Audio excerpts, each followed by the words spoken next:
Detalye tayo sa maiinit na balita ngayong umaga kaugnay sa mga inanunsyo ng Department of Transportation tungkol sa road safety. May ulat on the spot si Joseph Morong. Joseph? Ilang mga polisiya nga ang ipatutupad ng Department of Transportation kasunod ng mga malalaking aksidente nitong mga nakarang araw.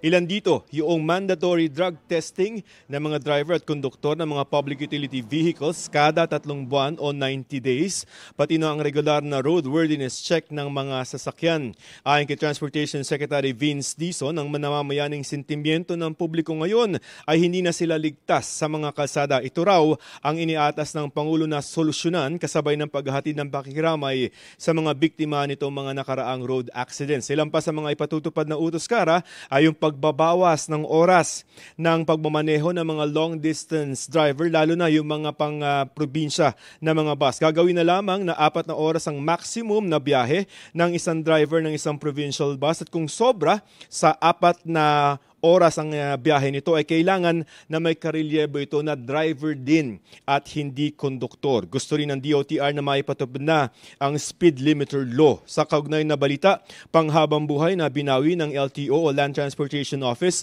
ang lisensya ng driver ng Pangasinan Solid North Transit Incorporated na sangkot sa aksidente sa SCTEX Tarlac noong Huwebes, May 1. Ito ay dahil sa pagtanggi niya na magpa-drug test na bawal sa batas. Suspendido na rin ang lagpas 200 na bus ng kumpanya para magbigay daan sa drug test din ng kanilang mga tauhan at roadworthiness ng kanilang mga sasakyan. Nagpalabas ang LTFRB ng lagpas 200 na special permit sa ibang mga bus company para maserbisyohan yung mga commuter na uuwi sa norte bago mag-eleksyon. Narito naman ang pahayag ni Transportation Secretary Vince Dizon.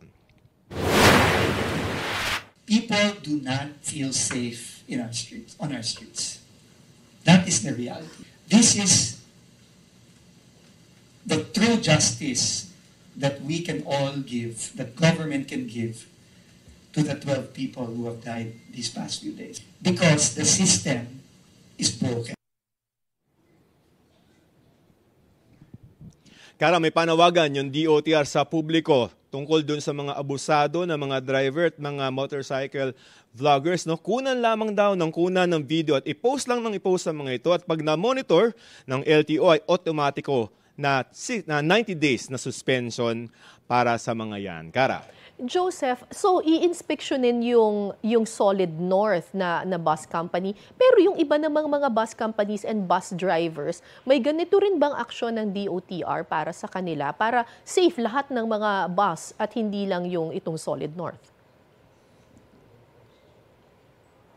Meron, Ang sabi ng Land Transportation Office, maraming umuwi sa probinsya tuwing bago mag-eleksyon, di ba? So magkakaroon ng isang malawakan na mga drug testing dun sa mga public buses na papunta sa probinsya sa mga terminal nila para masiguro na hindi na mauulit yung mga aksidente at masiguro na yung mga drivers natin ay fit to drive, So yun yung gagawin ng LTO. Magkakaroon sila ng drug testing several days before yung May 12 elections, at para masiguro nga naligtas yung ating mga pasahero sa pag-uwi nila sa kanilang mga probinsya, Joseph, ito namang sinasabi mo tungkol doon sa mga abusado, mga riders at saka mga vloggers, sinasabi mo, bukod sa pagkuha ng video doon sa pang-aabusong ginagawa, meron bang pwedeng puntahan or mag-submit ka ng iyong para makapagreklamo ka kung kunyari may nasaksihan kang pang-aabuso sa kalsada?